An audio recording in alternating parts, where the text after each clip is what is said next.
아침엔 세계 시간입니다. 동아프리카 에티오피아에서 지난해 11월 시작된 내전이 지금도 계속되고 있습니다. 민간인 1,900명 이상이 학살됐고 성폭력 등 인권 탄압도 심각한 수준입니다. 수백만 명이 굶주림에 직면해 있다는 경고까지 나왔습니다. 에티오피아 북부 티그라이 지역을 중심으로 정부군과 티그라이 반군이 9개월째 교전을 이어가고 있습니다. 아비 아머드 총리가 수십 년 동안 중앙정부와 충돌해온 티그라이 지역 집권 정당을 축출하기 위한 작전에 본격적으로 나서면서 내전이 시작됐습니다. 피해는 고스란히 무고한 민간인들에게 돌아가고 있습니다. 에티오피아 전체 인구 1억 1천만 명 가운데 200만 명 이상이 지금까지 난민으로 전락했습니다. 한 대학교 연구팀은 내전 이후 150차례에 걸쳐 민간인 1,900명 이상이 학살됐다고 발표했습니다. 지난 11일 국제인권단체 앰네스티는 수백 명의 여성이 정부군 등으로부터 성폭력 피해를 당했다며 생존자들의 증언이 담긴 보고서를 공개했습니다. 주민들을 더욱 고통스럽게 하는 것은 굶주림입니다. 모아둔 식량은 대부분 정부군과 반군에게 약탈을 당하거나 공습으로 불에 탔습니다. 파종 시기도 놓쳐서 기근은 더욱 심각해지고 있습니다. 지난 11일 세계 식량 계획은 티그라이 주를 비롯해 아마라 주와 아파르 주 인근 지역에서 수백만 명이 굶주림에 직면해 있다고 경고했습니다. 유니세프는 영양실조 위험에 빠진 아동이 10만여 명에 이른다고 밝혔습니다. 정부군이 티그라이로 들어가는 주요 도로를 차단하고 국제 인도주의 단체의 출입까지 제한적으로 허용하면서 구호 손길이 쉽게 닿지 않는 것도 큰 문제입니다. 유니세프 대변인의 말 직접 들어보시겠습니다. Without sufficient humanitarian assistance, child malnutrition will rise beyond the already alarming levels, leading to increased risk of mortality among a vulnerable population. We need unfettered access into Tigray and across the region in order to provide support to the children and women urgently need. 이 같은 상황에서 에티오피아 정부는 반군에 맞설 군대를 강화하기 위해서 민간인들을 상대로 군 입대를 촉구하고 나섰습니다. 아비 총리는 지난 10일 성명을 내고 능력 있는 에티오피아인들이 애국심을 보여줄 수 있는 적기라며 목소리를 높였습니다. 인접 국가 에리트레아와의 전쟁을 종식시킨 공로로 지난 2019년 노벨 평화상을 받았던 아비 총리가 자국민들을 상대로 참전을 부추기고 있다는 비판이 나옵니다. 에티오피아 신병 훈련소에는 연일 앳돼 보이는 남녀 젊은이들이 군에 입대하기 위해 모여들고 있습니다. 군 입대를 지원한 18세 소녀의 말 직접 들어보시겠습니다.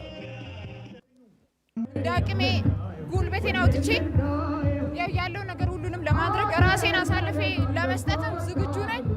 ኢትዮጵያ ሙሉ በሙሉ ለመጠበቅ ኃላፊነቴን ደሜንም ሕይወቴንም ሰጥቼ መስዋዕትነት ለመሆን ዝግጁ ነኝ።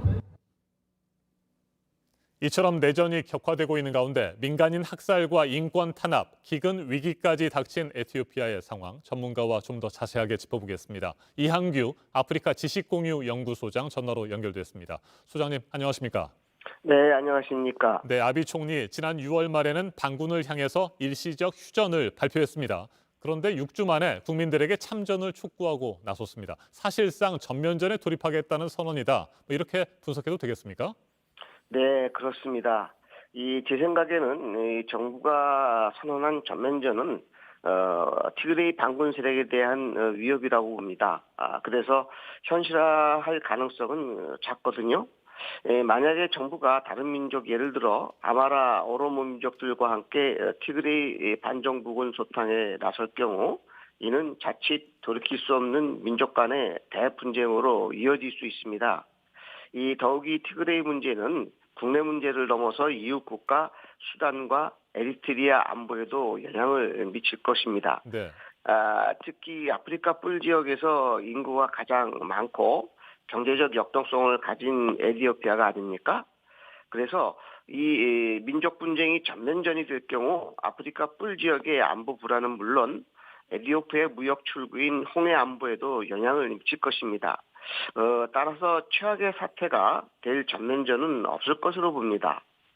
네, 아비 총리를 향해서 노벨 평화상 수상자의 두 얼굴이다. 이런 비판이 쏟아지고 있다고 합니다. 노벨위원회에 아비 총리의 수상을 철회해달라는 청원도 수만 명의 동의를 얻고 있고요. 그럼에도 불구하고 아비 총리가 무리하게 내전을 끌고 가는 이유는 뭘까요? 예, 저는 아비 정부의 가장 중요한 국정과제는 국내외 평화입니다.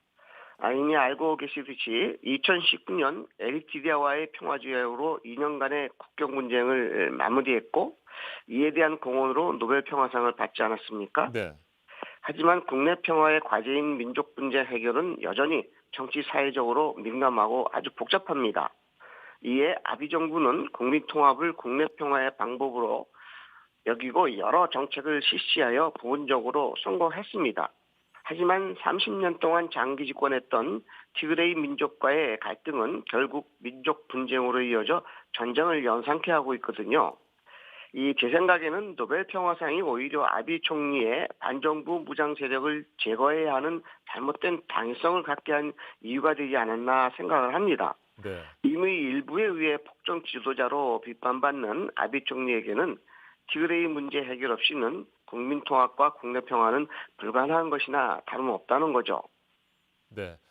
결국 고통을 당하는 사람은 무고한 민간인들 아니겠습니까? 무차별한 학살과 인권 탄압, 기근까지 겹쳤습니다. 앞서 전해드린 대로 국제 인도주의 단체들의 접근도 쉽지 않은 상황이고요.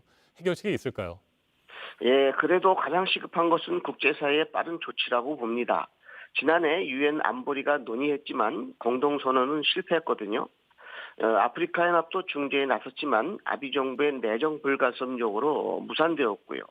여기에는 중요한 장애 요인이 있는데 제 생각에는 아비가 노벨 평화상 수상자라는 그런 점에서 국제사회나 아프리카 연합의 대처가 미진할 수밖에 없지 않나 합니다. 따라서 필요하다면 노벨 평화상 수상을 철회하고요. 강력한 경제 제재와 유엔 평화유지군, 혹은 아프리카 연합 신성 대원군을 파견을 통해서 국민을 고통과 공포 속에 빨리 벗어나게 해야 합니다. 왜냐하면 정부가 지난 화요일 전면전을 선언했거든요. 네. 그렇기 때문에 정부와 티그레이 반군 간의 합의는 쉽지 않을 것입니다. 네. 더 이상의 피해를 막기 위해서 즉각적인 조치가 필요해 보입니다. 이한규 아프리카 지식공유 연구소장이었습니다. 에티오피아 내전이 다시 격화되면서 우리 외교부도 현지에 있는 자국민 보호에 나섰습니다. 어제 아마라주 일부 지역의 여행 경보를 철수 권고인 3단계로 상향 조정하고 이 지역에 체류 중인 우리 국민들은 안전한 지역으로 철수해달라고 권고했습니다. 또한 무력 충돌 동향을 예의주시하면서 여행 경보를 추가로 조정할지 검토하겠다고 밝혔습니다. 지금까지 아침 현색이었습니다.